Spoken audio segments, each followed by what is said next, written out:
तो उधर टाइम मेरा एक्सीडेंट हो गया, गिर गया था मैं अचानक से। मेरा डॉक्टर को ये कहना था कि भाई आप ये लड़का कहीं खड़ा नहीं हो पाएगा पैरों पे। बाकी सरकार से हमारी एक ही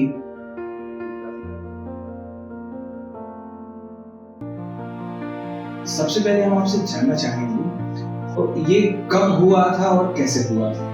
ये 1 मार्च 2023 को था। मेरा खुद का मकान बना था और दीवार पे मैं कुछ वर्क करने के लिए चला था, तो उधर टाइम मेरा एक्सीडेंट हो गया, गिर गया मैं अचानक से। और अचानक से मेरी स्पाइनल कॉर्ड इंजरी हुई। तो उस समय मुझे कुछ समझ में नहीं आ रहा था। फिर 2-4 लोगों ने, दोस्तों ने उठाया था, हॉस्पिटल लेके गए। हॉस्पिटल ले जाने के बाद मेरा डॉक्टर को ये कहना था कि भाई आप ये लड़का कहीं खड़ा नहीं हो पाएगा। तो उस समय एक ऐसी परेशानी आ गई थी हमारे परिवार में कि अब क्या हो, क्योंकि पूरे परिवार का ख्याल रखने वाला मैं अकेला था, पूरा घर का संचालन करने वाला मैं अकेला था।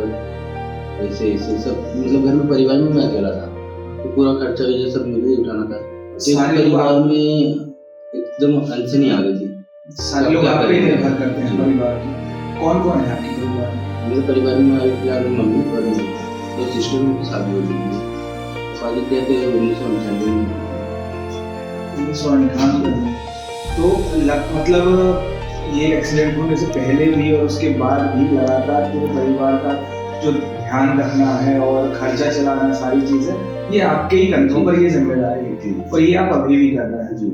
अभी किस तरह से आप सारे एक्सपेंस निकालते हैं और क्या अभी आप काम कर रहे हैं, परिवार का कैसे ध्यान रखते हैं? अभी एक्सपेंस तो देखिए, हम जोमेटो में जॉब कर रहा हूँ मैं, और उसके साथ साथ मैं यहाँ पे थेरेपी भी करवा रहा हूँ, क्योंकि हमारे शरीर में थेरेपी बहुत जरूरी है। स्पाइनल कॉर्ड इंजरी में जितनी थेरेपी कराओ उतनी शरीर से स्वस्थ रहेगा। अगर थेरेपी नहीं होगी तो हमारे शरीर में बहुत सारी प्रॉब्लम्स हो जाएगी, इसलिए हमें थेरेपी भी करवाना जरूरी है।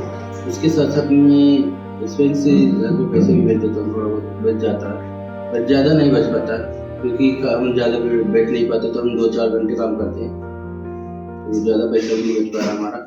थोड़ा बहुत जो खर्चा पानी है वो चल पा रहा है हमारा। बावजूद इन कठिनाइयों के, सारी चीजों के, फिर भी आप लगातार काम कर रहे हैं। देखा जाता है कि लोग काम ना करने के बहाने तलाशते हुए दिखाई देते हैं। तो देखिए, जब मैं एक्सीडेंट हुआ था उस समय मैं बेड हो गया था, बेड रेस्ट हो गया था मेरा 2 साल का।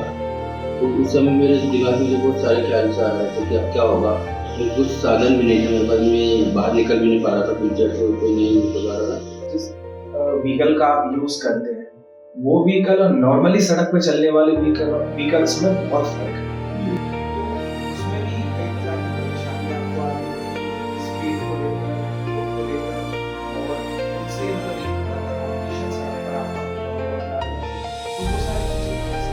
हमारी गाड़ियों की और नॉर्मल गाड़ी की बहुत सारी प्रॉब्लम आती है, क्योंकि जब हमारे साइड से ट्रक से कारें वगैरह निकलती तो हमें एकदम ऐसा डर टाइप का लगता है कि यार कहीं ठोक न दे, क्योंकि हमारी छोटी सी गाड़ी कभी जब ऐसे होती दिख नहीं पाती किसी को, बैठ भी जाती है, पलट भी जाती है, कभी कभी ऐसा चांस हो जाता है। वो अधिकतर हमें कार और ट्रकों से दे रहता है, तो इसी को फेस करते हैं, फिर भी हम करते हैं, क्योंकि हमें डिलीवरी भी टाइम पे देना होती है, जिसमें टाइम लिमिट भी होता है आप लोगों को डिलीवरी के। जैसे हम लोगों ने टाइम नहीं है, बट कस्टमर को जितनी जल्दी हम देंगे उतना हमारा परफॉर्मेंस अच्छा रहता है। कोई सुधार की गुंजाइश डॉक्टर ने बताई हो कि in future, in near future कोई इस चीज में सुधार हो सके या बेहतर आप हो सके? क्योंकि स्पाइनल कॉर्ड इंजरी में तो सुधार आता नहीं है। डॉक्टर का ये कहना रहता है जब सर्जरी के टाइम पे वो क्लियर मना कर देता है, भाई अब हमें कोई गारंटी नहीं है। बाकी फिर बाद में जब फिजियोथेरेपी करवाते तो थोड़ा इम्प्रूवमेंट आ जाता है। बाकी जितना इम्प्रूवमेंट जो व्यक्ति अपन जो पहले से नॉर्मल उस टाइप की नहीं कभी आता है, स्पाइनल कॉर्ड इंजरी कभी नहीं होता, एकदम नॉर्मल कभी नहीं होता। मैं डॉक्टर स्पष्ट जी। एक और अपडेट है यहाँ पे, आपके साथ में आपके 2 साथी और हैं और आप तीनों लगभग एक ही तरह की प्रॉब्लम से यहाँ पे पूछ रहे हैं और एक ही जॉब करते हैं। आप तीनों साथी जो हैं वो मिलकर और भी कोई नई चीज प्लान कर रहे हैं आगे के लिए या किसी तरह से कोई काम के लिए? अभी तो ऐसा कोई प्लान नहीं है।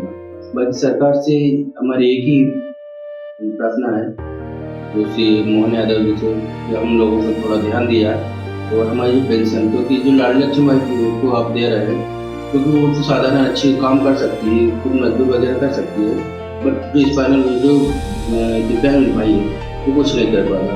क्योंकि बहुत सारे दिव्यांग भाई आप देखते होंगे मार्केट में, कई बाजार में भीख मांगते हैं। अगर उनको 600 रुपये पेंशन की जगह बढ़ा के कुछ दिया जाए 1000, 1500, 2000, 3000, तो हो सकता भीख ना मांगे, अपना घर का चल सके। जैसे हम लोग अभी काम कर रहे हैं, अगर हमारे 600 रुपये कुछ नहीं होता, 600 रुपये में हमारे घर का किराना भी नहीं आ पाता। अगर वही पेंशन बढ़ के मिले तो हम शायद हो सके कि थोड़ा और बच जाए और हम कुछ और कर सके काम।